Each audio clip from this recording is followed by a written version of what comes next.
Jornada dos Anjos, primeira parte, 14. Não demorou para que a notícia chegasse aos ouvidos de Constância que a camada recebeu com indizível sofrimento. O que me diz, Helena? Tem certeza de que isso é verdade? Infelizmente sim, senhora. Não é possível. Meu irmão não está agindo corretamente. Ele deveria tentar compreender melhor o que se passa junto aos cristãos e não simplesmente admitir que dogmas e regras estranhos aos ensinos do Mestre sejam inseridos com esta naturalidade. Calou-se momentaneamente. Observou o céu pela janela e pediu: "Abra um pouco a janela, Helena, que o ar está me faltando." Depois de atender sua senhora, Helena voltou e sentou-se outra vez ao seu lado. Constância suspirou profundamente e disse quase no gemido: "Ai, meu Deus!" Assustada, Helena indagou, solícita: "Não se sente bem? Quer que eu chame alguém?" Fez menção de erguer-se, mas Constância segurou-lhe o braço. "Não, minha filha, não precisa. Estou profundamente entristecida. Sei que meu irmão está equivocado e se entrega cada vez mais a um fundo abismo." Olhando-a com ternura, Helena admoestou: "A senhora precisa reagir.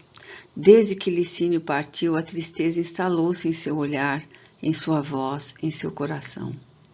É necessário que se reequilibre, minha senhora. Temos muito trabalho na seara de Jesus."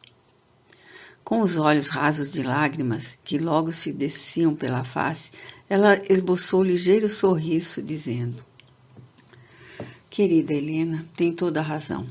Sei que nossas tarefas são extensas e que muitos dependem de nosso trabalho. Mas os golpes têm sido duros." Sem responder, Helena segurou firme as mãos de Constância e apertou-as carinhosamente entre as suas. A segunda prosseguiu: "E agora mais esse golpe que tanto me entristece. Vejo com grande receio as mudanças que Constantino está impondo aos ensinos cristãos. Temo pelo futuro daqueles que terão somente esses ensinos deturpados que começam a tomar consistência em nosso meio. E agora, ainda mais sancionados pelo próprio imperador. E os bispos, os presbíteros, como podem aceitar tamanha invasão do poder romano? Acho que até estão contentes. Mas por quê? Não entendo." Inspirada por Angélica, Helena respondeu: "Muitos haverão de se levantar para lembrar aos cristãos as verdadeiras lições de Jesus. Não se preocupe."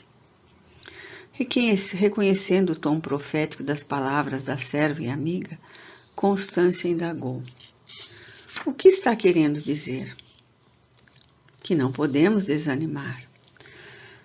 "Mas estão calando Ario e os seus seguidores, estão calando a verdade."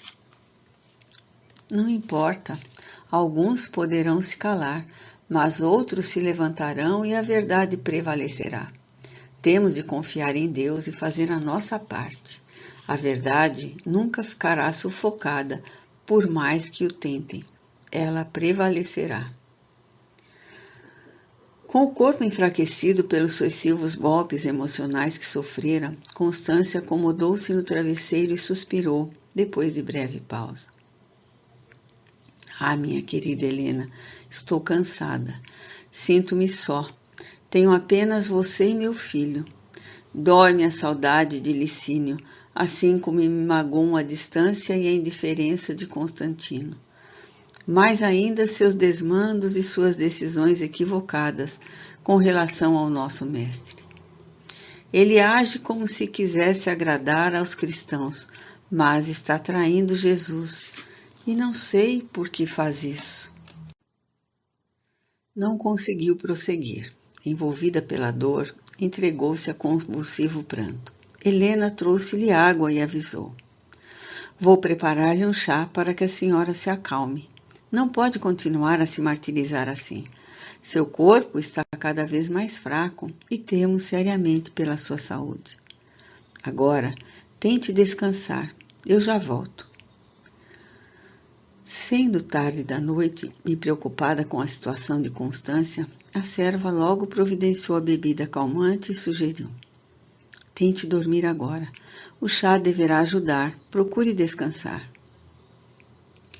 Arrumando as cobertas sobre a cama, voltou-se para a dama da alta sociedade romana e perguntou: quer que eu fique aqui fazendo-lhe companhia? Não, querida, estou bem. Vá se deitar. Você tem se dedicado muito e também deve descansar. Não insista, por favor. Eu realmente preciso ficar sozinha. Percebendo que seria inútil insistir, Helena foi para o seu quarto, ao lado do de Constância, e, ajoelhando-se ante o leito, suplicou a Jesus ajuda e amparo, entristecida pelos rumos que Constantino imprimia ao movimento dos cristãos. Depois, sentindo-se suavemente confortada, deitou-se e adormeceu. Logo seu corpo espiritual despertou e viu Angélica, que a convidou. Temos trabalho a fazer, venha. Constância precisa de toda a nossa ajuda. Ambas foram até o quarto da irmã de Constantino, ainda em dificuldade para repousar, com um sono leve e angustiado. Estenderam as mãos sobre seu corpo e, após uma transferência abundante de energia, ela se acalmou e adormeceu pesadamente. Logo o corpo espiritual de Constância pairava em repouso sobre seu corpo físico. Carinhosamente, Angélica a chamou. Constância, somos nós, seus amigos, que aqui estamos e precisamos falar-lhe. Aos poucos, Constância, em espírito, ganhou lucidez. Não me sinto bem, estou fraca. Amparando-a, Angélica aconselhou. Tome esse copo de água e espere um pouco. Deverá auxiliar. Minutos depois de sorver toda a água, Constância parecia um pouco mais fortalecida. Fitando as amigas, disse entre lágrimas: é bom vê-las, estou precisando de ajuda. Enlaçando-a com ternura de mãe, Angélica afirmou: por isso estamos aqui, para ajudá-la. Venha conosco. Para onde vamos? Vão me levar embora? Está na hora de deixar o corpo físico? Não, querida, ainda não. Tem muito trabalho a fazer e sua presença na Terra é, por ora, indispensável. Os cristãos precisam de que lhes infunda fé e esperança para ajudá-los e não esquecer o belo e simples Evangelho de Jesus. Vamos buscar auxílio para fortalecê-la na sequência de sua tarefa. Segurando Constância pela mão, em alguns minutos estavam diante de um belíssimo vale cheio de lindas flores, pássaros voando por toda parte e lindos animais correndo de um lado a outro em meio à vegetação. Seguiram por um caminho cercado de árvores frondosas. Mas, mais adiante, surgiu uma cidade luminosa e melodiosa música soava no ar. À medida que ouvia a música e sentia as suaves e harmoniosas vibrações do ambiente, Constância sentia-se mais forte. Angélica indagou: sabe onde estamos? Não me lembro, sei que conheço este lugar, ele me é tão familiar, contudo não consigo lembrar. Só sei que me sinto muito bem aqui. Este é o seu lar, Constância. A dama romana fitou-a, buscando na memória aquilo que Angélica lhe dizia, e por fim sorriu feliz como há muito não fazia. É claro, meu lar! Como poderia esquecer tão abençoada morada espiritual? Caminharam animadas. Constância, recordando-se cada vez mais do seu lugar de origem, recobrava mais e mais as energias. Chegaram em uma casa simpática, rodeada por lindos jardins. A construção era sóbria e ampla, com varandas circundando-a. Assim que se aproximaram, uma simpática senhora apareceu na porta e saudou. Que alegria! Constância chegou! Foram recebidas na bela residência, cujo interior também era adornado com objetos de arte de suave beleza. Constância reconhecia cada objeto, cada quadro, cada móvel, lembrando-se com clareza de sua antiga casa. Sentaram-se acolhidas por amigos devotados. A conversa corria animada quando Ernesto chegou, feliz, e abraçando a visitante falou: "Que bom que conseguiram trazê-la hoje. Há dias estamos tentando, mas seu estado físico não permitia. Foi preciso fortalecê-la primeiro." Enquanto conversavam, música sublime ecoava pelos ares. Aquele mundo elevado e belo era o lar de origem de Constância. A palestra continuou por longo tempo e Ernesto ia relembrando a trabalhadora da terra de seus compromissos e desejos antes de retomar o corpo físico que ora ocupava no planeta. Com a memória aclarada, ela disse ao final: "Estou envergonhada, Ernesto. Como pude deixar-me abater tanto?" "Não se sinta envergonhada, Constância. O torpor do esquecimento que nos domina no orbe representa grande desafio e acentuado perigo. Disso todos sabemos. Mesmo com seu nível de elevação e consciência, estar mergulhada no corpo denso da Terra envolve riscos. Por isso estamos aqui para ajudar. Reavivar suas lembranças faz-se imperioso." Levantando-se, ela disse: "Agora que me recordo vivamente de tudo, estou pronta para retornar. Mais do que nunca, os compromissos que me levaram ao planeta chamam por mim." Comovida, ela disse, fitando seus mais doces afetos: "Agradeço-lhes por não me abandonarem nunca, mesmo nos meus momentos de fraqueza. Muito obrigada. Agora preciso retornar." Helena e Angélica acercaram-se dela e a segunda disse: "Pois então vamos, que o dia está prestes a raiar na terra." Abraçando os amigos um a um, Constância se despediu e partiu com as companheiras. Assim que retornaram, ela acomodou-se sobre o seu corpo físico, olhando com carinho aquelas que eram suas irmãs de longas caminhadas sobre a terra. Em outros tempos, comentou: "O adensamento da matéria chega a ser doloroso, porém não vou mais fraquejar. Estou aqui para trabalhar, e é isso que vou fazer." Após abraçar as duas com carinho, ajustou-se melhor ao corpo físico. As outras impuseram-lhe novamente as mãos, envolvendo a intensa transfusão de energias. Logo o dia amanheceu e raios de sol entravam pelas venezianas da ampla janela. Constância despertou, sentou-se na cama e relembrou aquela experiência maravilhosa, que poderia ser tomada por um sonho. Então balbuciou: "É claro que não foi um sonho." Antes de terminar, Helena entrou no aposento e disse: "Como se sente, senhora?" Constância levantou-se e abraçou Helena com ternura, sorrindo ao dizer: "Ora, minha irmã, não me chame de senhora nunca mais. Sua humildade me comove."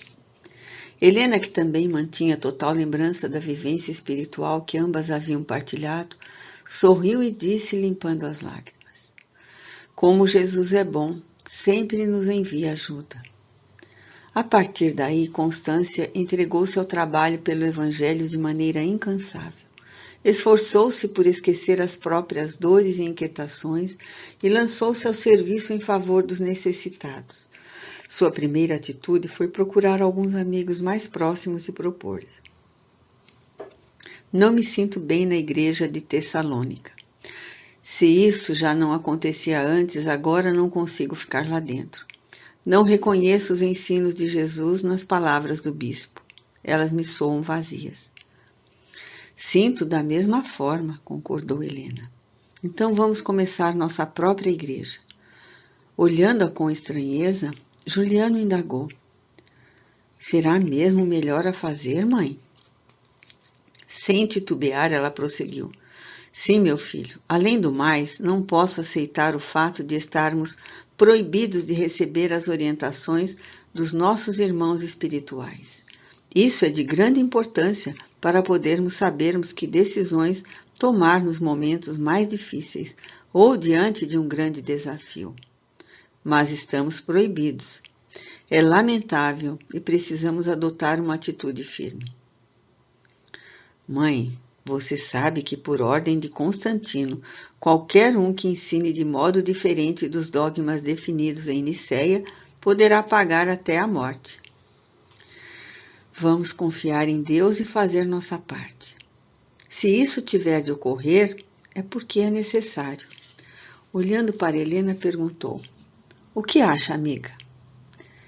Temos como fazer. Muitos de nossos irmãos aguardam essa oportunidade, pois estão igualmente insatisfeitos com os rumos que a igreja vem tomando.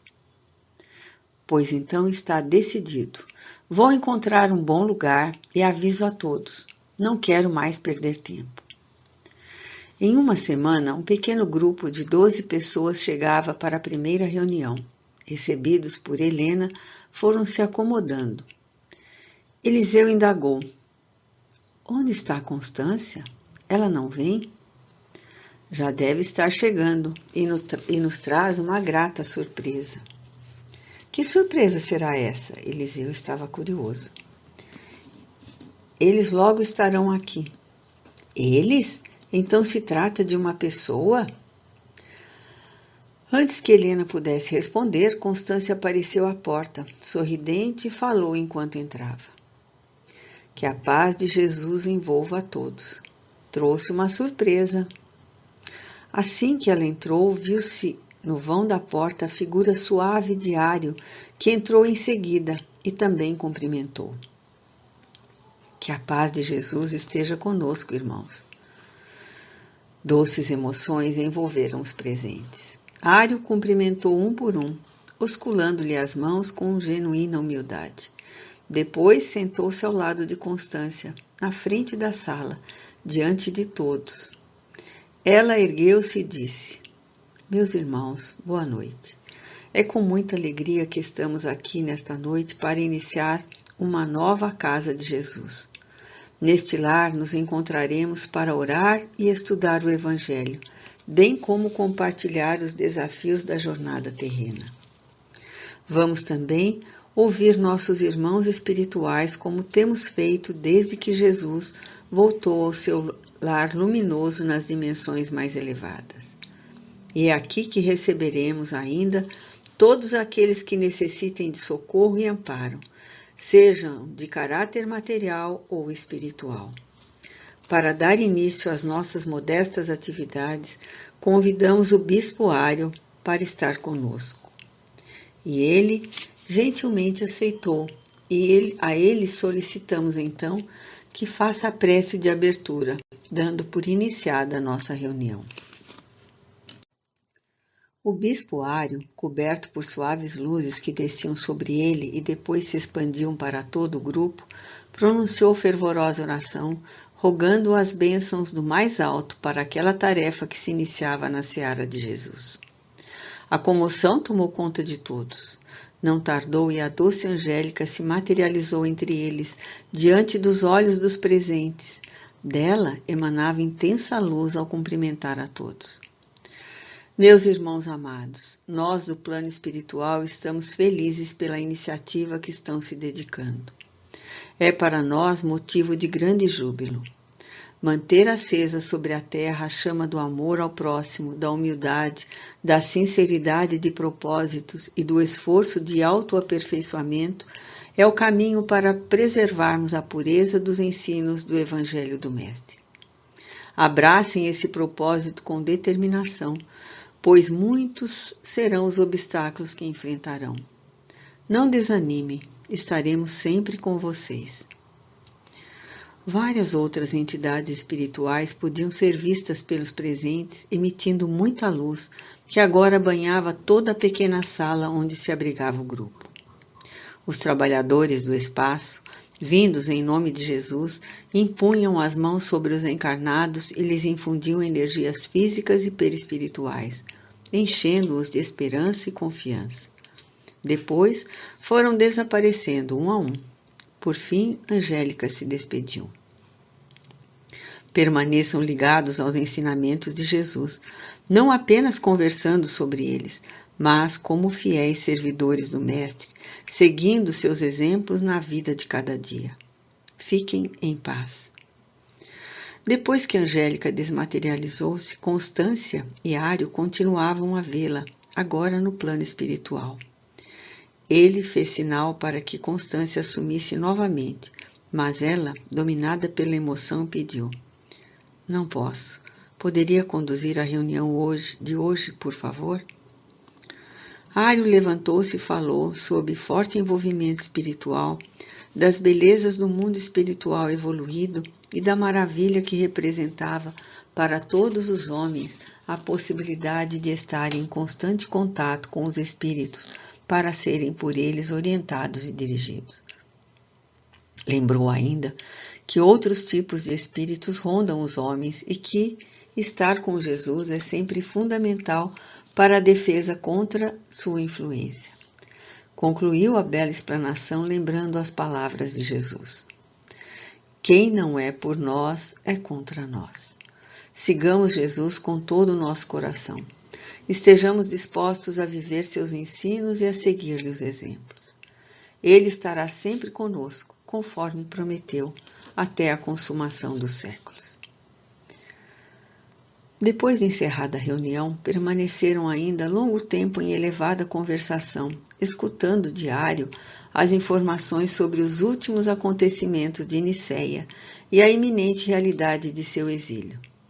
Ele os orientou sobre diversas atividades que passariam a executar na casa e sugeriu: "Façam desta mais uma casa do caminho e recebam todos os necessitados na luta terrena."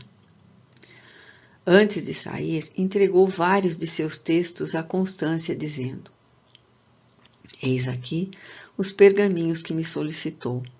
São diversos textos que grafei sobre o que tenho aprendido e refletido sobre o Evangelho, sobre Jesus e sobre a natureza do Mestre.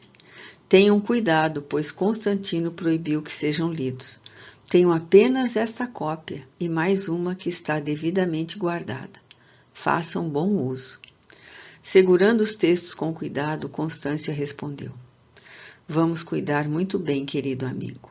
Muito obrigada pela sua presença entre nós nesta noite e pelos seus ensinamentos." Olhando-a com ternura, ele se dirigiu a todos: "Queridos irmãos, não se desviem da simplicidade do Evangelho. Meus dias na terra terminarão em breve. Fortaleçam-se no estudo, na oração e no trabalho em favor do bem comum. Amem-se uns aos outros e ensinem o Evangelho como exemplo de suas vidas." Despediram-se com um abraço, retornando todos aos seus lares. A pequena casa brilhava com grande intensidade e, embora não pudesse ser registrado pelos homens da terra, seu brilho era visível do espaço.